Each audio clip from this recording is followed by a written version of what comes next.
Hello my little friends, welcome to my channel. তো আজকে আমরা পড়ব পশু চেনো, এবং এখানে কতগুলো ছবি আছে। এই পশুগুলোকে ইংরেজিতে কি বলে সেগুলো আমরা জেনে নেব। তো চলো। গরু, এটা গরু, গরুকে ইংলিশে বলে কাউ।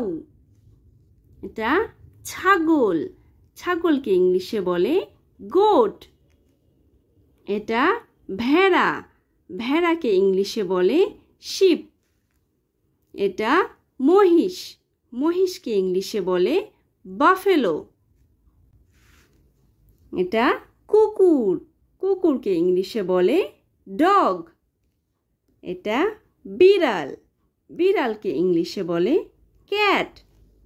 এটা হাতি, হাতিকে ইংলিশে কি বলে এলিফ্যান্ট।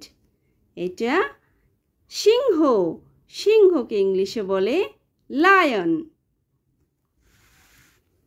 এটা উট, উটকে ইংলিশে বলে ক্যামেল। এটা বাঘ, বাঘকে ইংলিশে বলে টাইগার। এটা শিয়াল, শিয়ালকে ইংলিশে বলে ফক্স। এটা হরিণ, হরিণকে ইংলিশে বলে ডিয়ার। তো বাই বাই ফ্রেন্ডস, যদি ভিডিওটি ভালো লাগে তাহলে অবশ্যই লাইক করে দিও এবং চ্যানেলটিকে সাবস্ক্রাইব করে দিও। আবার দেখা হচ্ছে নেক্সট ভিডিওতে। Bye bye.